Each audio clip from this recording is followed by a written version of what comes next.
Welcome back to Scrambled, everybody.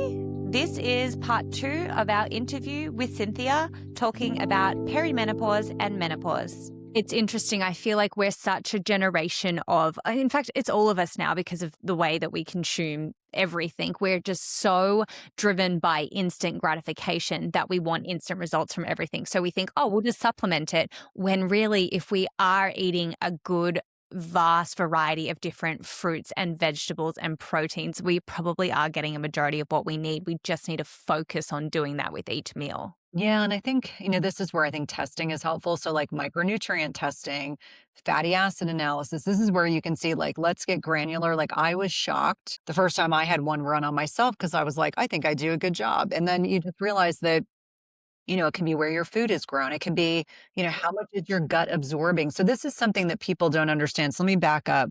There's something to be said for the autonomic nervous system. So we have one side that's rest and repose, that's the parasympathetic. The other side is the sympathetic, which is where most of us are the most of our day: fight, flight, flee, or fawn. And so if you are in the sympathetic nervous system all the time, guess what? You are not going to be able to absorb, assimilate, eliminate, detoxify the way that you ideally should. So there's a lot of things. You can still be eating good food and just not extract what you need from it. The other side of the kind of food conversation is, do we intermittent fast or do we do digestive rest? Obviously, I'm known for intermittent fasting, but I tell people all the time, more often than not, I'm taking women off of intermittent fasting because they're doing too much. So, younger women, there's a time in your menstrual cycle where you can get away with a little bit of fasting. If you are very lean, very athletic, you should not be doing a ton of fasting because you can put yourself into this relative energy deficiency or red syndrome. However, if you're a younger woman and you're not metabolically healthy and you're obese and you are insulin resistant, maybe you have a fatty liver, you can definitely benefit from a more compressed feeding window. And so I think it's always in the context, but also where are you in your cycle? So follicular phase, yes. Luteal phase, no.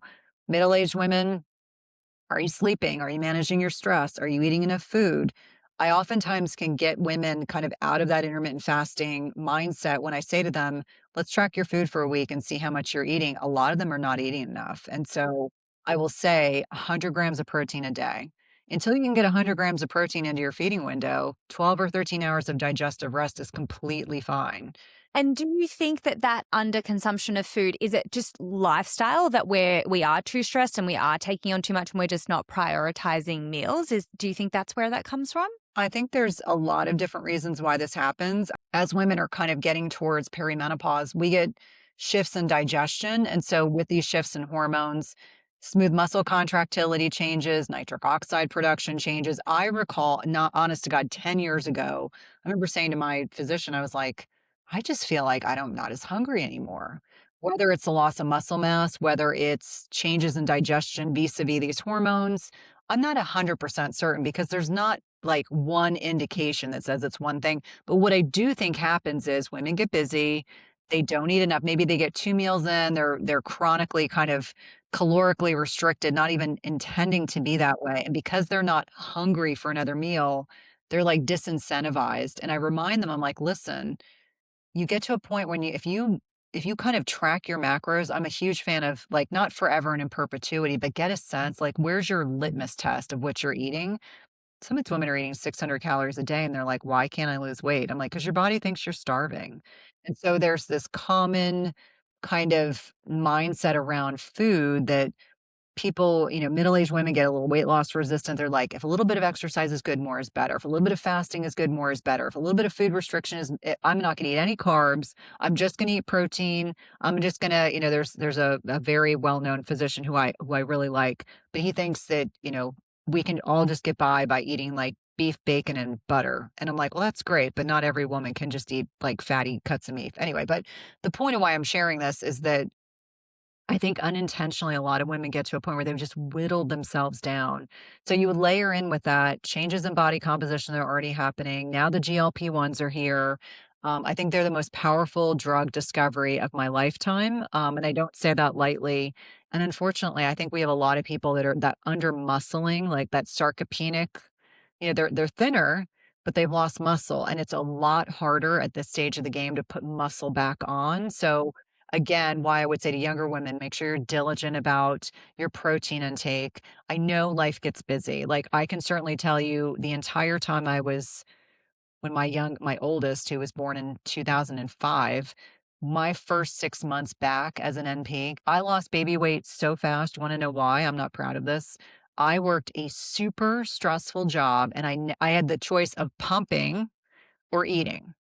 And so what I did was I pumped because I was so uncomfortable, and I was like a milk machine, and I would eat protein bars, and that was what I would do, and it was like I was so undernourishing my body. So the point of why I'm sharing this is, I think most of us have a history, not on purpose, of we get busy, we forget to eat, or we can't sit down and have a real meal.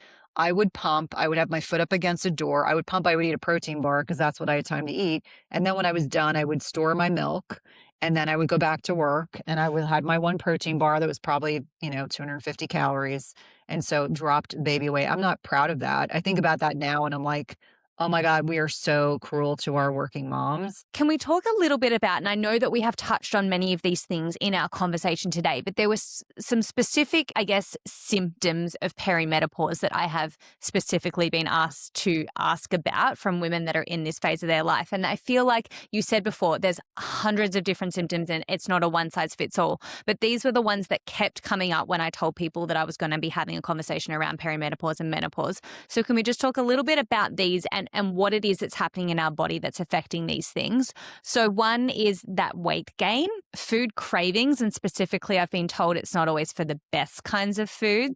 And then a big one that kept coming up, and you touched on it before, is mood changes and this depressive feeling for people that have sometimes never experienced that before in their life and then suddenly get to that phase of their life and do start to feel more of a depressive mood.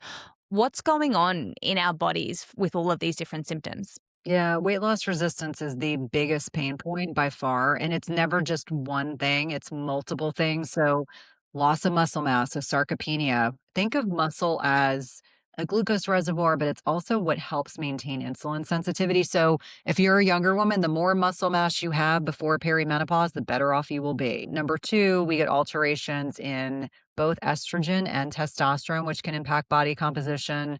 That lack of stress resiliency. So cortisol goes up, glucose goes up, insulin goes up. So all of a sudden, women will say, I don't understand what happened. I'm doing exactly what used to work 10 years ago. Now I'm doing the same thing and nothing's working. So that lack of stress resilience and cortisol being up can definitely contribute. You get alterations in appetite. So it's interesting. There's something called protein leverage hypothesis, which basically stipulates, as FSH is going up, this follicular stimulating hormone, and estrogen is going down, you will get alterations in appetite if you are not getting enough protein. So remember, I started the conversation saying protein centric diet. So 30 to 50 grams per meal. That is largely to ensure that you are satiated, you are helping to build and maintain muscle. Also, alterations in sleep. So, sleep is really foundational, and that can impact blood sugar regulation, especially if we're drinking alcohol. So, alcohol consumption, there's very much a mommy drinking culture. I lived in a very affluent part of Northern Virginia for a long time, and there was a mom's group. And I remember I didn't partake all that often because as I tried to explain to some of my friends, I was like, I have the kind of job that I have to be like 100% clear headed and like present at work. It's like as soon as I walk into the hospital, there's someone circling the drain and is sick. And so I would go, but I would oftentimes not drink anything because I knew I had to go to work next day. And I just think about how women's relationship with alcohol needs to change because when you think about it, alcohol is 9 calories per gram, which is something a lot of people don't realize. So it is much more calorically dense. More often than not, it is impeding your ability to burn fat.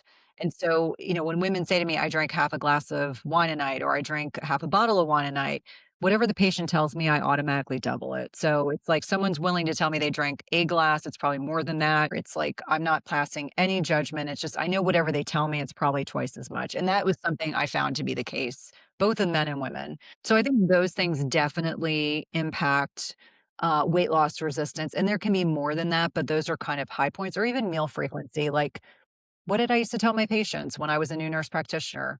eat 3 meals a day and snacks in between to stoke your metabolism. So I think there's still a lot of people that are eating frequently because they are not metabolically flexible. Their bodies can't effectively utilize stored fat as a fuel source, so they're constantly hungry or just stress in general. And I think there are people that there are stress eaters, and then there are people that don't eat when they're stressed, which is more of how I am. Like I just kind of buckle down and I'm like, ugh. When it comes to mood changes, I think it can be a combination of hormonal fluctuations, like GABA and progesterone go together. That's a main inhibitory neurotransmitter. It's not properly regulated. So some people can take progesterone therapy and they feel great.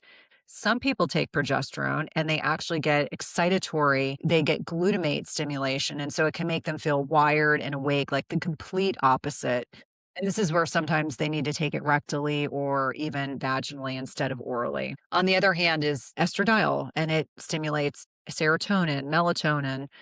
It For a lot of people, it can make them really, really irritable. Like I was mentioning earlier, like you get these fluctuations 20 to 30% over the course of a cycle. And it's like you can be high one day and low the next. And that can make you feel an overall feeling of like anhedonia where you just feel kind of blah. And so I think that there's many things, and the health of our gut impacts, there's this vagus nerve that runs from the gut to the brain and back forth. So it's bidirectional. If you have a lot of inflammation, a lot of opportunistic infections, we know that 70 to 80% of our neurotransmitters are created in the gut. So if it's unhealthy to begin with, it's not going to help those mood issues. I also think about just poor mitochondrial function. So we know that, again, when we hit around 40, we have some degree of mitochondrial dysfunction, and they are the powerhouse energy in our cells. And so if we already have a good amount of mitochondrial dysfunction, that can also give us that brain fog. We might not feel as mentally clear. We maybe struggle for word finding, which sometimes can be estrogen too. But I think there can be many things, but gut health goes along with those neurotransmitters and hormonal changes. Those are the things I typically like high level. And then you start thinking beyond that, like, does someone have a latent infection? Is there something that is creating a lot of neuroinflammation? So one thing to think about is that with this bidirectional relationship, if you have an opportunistic infection in the gut, if it's really inflammatory, not only will it throw off certain inflammatory markers like interleukin 6, TNF alpha, high sensitivity CRP, it can actually like magnify the inflammation to the brain. So I think about it from like multiple different levels. It's never just one thing. And I think so many women are kind of trained like, oh, it's just an estrogen problem. That's why you have brain fog. And I'm like, if it were that easy, then I think women would feel instantaneously better when they're put on HRT, and that's not always the case. Even like something as simple as dehydration can make people feel not like themselves. Maybe they feel really tired. It can exacerbate some of those mood disorders. Like it can be that subtle. So if a woman is on, say, hormone replacement therapy and she's seeing a prescriber for that, what period of time should they test being on that before they start to think this is not necessarily alleviating all my symptoms and start advocating for themselves for the other things to look at their gut health and things like that? What's your advice in that sense? Yeah, I mean, I think it has to be taken in the context of the entire kind of discussion, meaning that if someone comes in and they had, 6 months of brain fog and they're just really tired, and you start HRT and then you're, talking about sleep and stress management and getting them to eat a more nutrient dense diet, and maybe they're now exercising. I think for some people it's very bio individual. I've had women tell me that they started HRT and they thought their brain fog would go away in a couple months, and like 6 months later it's still there. I'm like, well, that's definitely not just an estrogen deficiency. There's very likely some degree of mitochondrial decline. And I think that if you understand that if the mitochondria are not healthy, it doesn't matter that you're on HRT. And so I think for a lot of people, it's helping them understand that if you have a large amount of dysfunctional mitochondria, we have to repair what is there, and then we have to upregulate mitophagy. So we're getting rid of the disease disordered mitochondria. And so I think that mitochondrial health is kind of this evolving conversation. And nearly every podcast guest I've had recently that's talked about this, they're all echoing the same things. Like, you have to have healthy mitochondria to create healthy hormones, period, full stop. So I think it's another like nuanced conversation around hormones. And it's why I always say, like, if you think perimenopause and menopause is just slapping on an estrogen patch, you're missing a bigger piece of this conversation. And so I think that's where I would say, like, we need to be thinking broadly and not so narrowly. Like, put on that estrogen patch and that's going to fix everything because not all those women feel instantly better. They really don't. So, to answer your question from another perspective, I think gut health is something we should be doing diagnostic stool testing once or twice a year, period. But I think if you're talking about someone outside of a traditional kind of integrative medicine practice, it might be more challenging because they're generally not checking stool testing. They're checking like, do you have blood in your stool? That's guaiac. Did you just come back and have traveler's diarrhea? We're going to check for ova and parasites, but they're not necessarily looking at the microbiome. They're just not looking at that. And that's not a criticism. That's just limitations to that kind of perspective. So someone with an integrative approach is going to be thinking about gut because we all acknowledge the gut is at the basis of nearly everything. So when women are making that transition, like your mom and her friends, understanding that if you have a leaky gut, you've got leaky bones. So the gut bone axis, the gut ovarian axis. I know your listeners know that the ovaries are the most mitochondrial dense organ in the body, but they're like the canaries in the coal mine. So if you smoke, you drink alcohol, you're chronically stressed or had a significant amount of trauma as a child, you're going to age your ovaries faster. So you're probably someone that's going to go into menopause earlier than 51. And I think there's just not enough awareness around these topics. And the irony is, if you had asked me when I was firmly in cardiology, what's the most mitochondrial dense organ? I would have said, oh, of course, it's our heart. Someone would say their brain. And I'm like, no, actually, it's our ovaries. What happens is a lot of people get to the childbearing age or the age of which they would like to start family planning, and they start to implement all of these things to try and reverse the effects of maybe some of the lifestyle things they've done. But we don't have that luxury. Listener and I are constantly screaming out to everyone, make these changes early. Look after your body. You get your one set of ovaries, you have your hormones over the course of a lifetime, but the better you try and treat yourself now, the better you're going to see longevity in your life. Would you say that you find that people who have sort of had those good intentions throughout their life, I'm sure the people that are really focusing on longevity earlier in their life are having a better transition into that next phase of their life through perimenopause? Yeah, I mean, I think that what I can tell you is perimenopause is a litmus test. Whatever adaptive strategies we've created for ourselves as teens, 20s, or 30 somethings, they can be maladaptive in middle age. So I will oftentimes say it's a great reckoning. And I don't say that to sound scary or controversial. It's your body's way of saying your lifestyle no longer matches with your physiology. And so you can sink or swim. You can either like get with the program and make some changes, but if a woman is in middle age and is making those changes and heading in the right direction, she will absolutely have less symptoms. She's going to feel better. It's interesting being in the health and wellness space and being friends with so many dynamic women that are in, I would say, latter stages of perimenopause and menopause. They are so committed to living their lives in a way that's in full alignment with, not just having a marginal decade of their lives. Like we know women live longer than men, but generally in poorer health. I think many of them are like, screw that. That will not be my narrative. In fact, I'll give you an example. So I fly a lot, and every time I get an airplane, there's always chivalrous men who always offer to put my suitcase in the overhead. And I always say the same thing to them, like, I'm going to tell you, I said, thank you so much. I really appreciate that. But it's really important that I continue to pick things up over my head and put them in the overhead compartment because one of the things that starts to happen, it's not just with women, but also happens with men, is that you get this loss of skeletal muscle mass and you want to avoid frailty like your life depends on it. And so right now people are like, oh, I don't feel bad. I'm in my 40s, 50s. I have plenty of muscle, or at least I think I do. Loss of independence is so far down the road. And I'm like, no, it happens fast. I saw plenty of it working with patients that, the loss of muscle mass precedes frailty. Frailty leads to falls. Falls lead to a loss of independence. Okay, I could talk to you for hours, but I'm not going to. So I'm going to move to some rapid fire questions to close us out a little bit. Now, I say rapid fire, but I mean some of these you might want to elaborate on a little bit more. So if you do, absolutely go for it. What is one food or food group every woman should be prioritizing? Fiber. Love it. Love it. One habit that makes the biggest difference in your life? I think prioritizing high quality sleep. Yeah. Okay. Love it. Here's a good one because it's probably interesting to hear your perspective because it might be different based off of where we're at in our life. Cardio or strength training? Absolutely strength training. I think that I grew up in an age where we were like cardio is queen. And yet now we know the best thing you can do is strength training and zone 2 training and some flexibility work. Like those are most important right now. Coffee, friend or foe in perimenopausal women? I think it's very much a Goldilocks effect. So if you are stressed and not sleeping, the caffeine may be overly stimulating. Like I'm someone that is a fast metabolizer of caffeine. So I could have an espresso at night and I would be fine, although that would never be what I would choose to consume at night. So I think that if you are sleeping well, managing your stress, caffeine can be a good thing. What I see is some people using it as a crutch because they're not sleeping well, they're not managing their stress. So it has to be the Goldilocks. The other thing about coffee or anything that has a high polyphenol content, those polyphenols are important signaling molecules for the microbiome. So I would say, like, I don't love green tea, but I drink green tea because of the benefits. So I would say the same thing about coffee. Okay.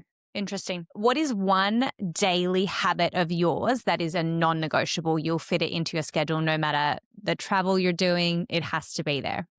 Tongue scraping. When I started tongue scraping, I noticed I had less like plaque when I would go to the dentist. And so tongue scraping is Ayurvedic and I didn't believe in it until I started doing it. And it's one of those things that's just part of that like morning ritual. Okay, I love it. Now, I actually had a question and I wonder whether your answer might be a tongue scraper. What is a very good investment under $100 that we should all look into? Get a pair of good walking shoes and get your like zone 2. Like I live in a very hilly part of my state. So just walking my dogs is zone 2 training. And so I think for a lot of people, it's just get active, like get moving. Yeah, totally. I love that. Now, you said before that you are an author now of 2 books. Can you talk to us a little bit about your new book? Yeah, so the Menopause Gut is officially on pre-sale right now, but will be available to the masses on April 28th.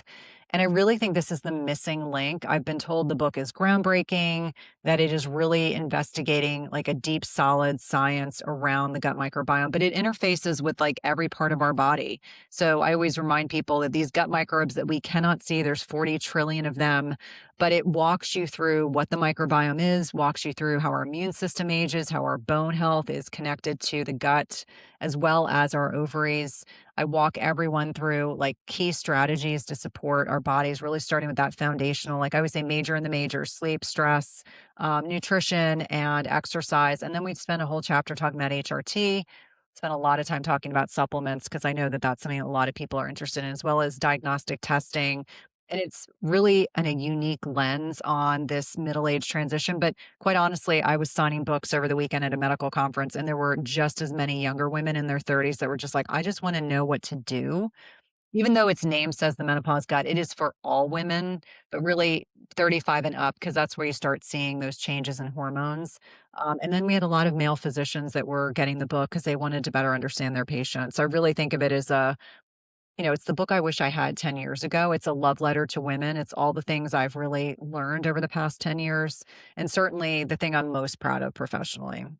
Oh, that's amazing. Well, thank you, because there's so much that we touched on today that we just don't have the time to go in depth into. So having that as a resource for people is incredible. Once the book is available for purchase, we'll put everything up on our social media, but I will also put in the show notes the links to pre-sale and everything like that. Now, on top of having a book, you also have an amazing social media platform. You have a podcast. Where can people find you, because you're such a resource? Thank you. Yeah, if you go to my website, that's the easiest way to connect with me. It's www.cynthiathurlow.com. You can get access to Everyday Wellness, which is my podcast. If you go to the top of my webpage, there's a banner. You can click on that. That can take you to your book. The really cool thing is that it's available everywhere for pre-sale. I am active across social media, most active probably on Instagram, although my team would like me more active on TikTok, but I'm like, I cannot be everywhere. I do love Substack. So if you like to read, that's a really good resource. And that's where I sometimes will dive deeper into subjects, sometimes more personal, sometimes not. Well, thank you. You have been incredible. I know our listeners are going to absolutely love this episode. And I have sat here in awe, just taking in everything you've had to say. So thank you so much for taking the time. Thanks for having me.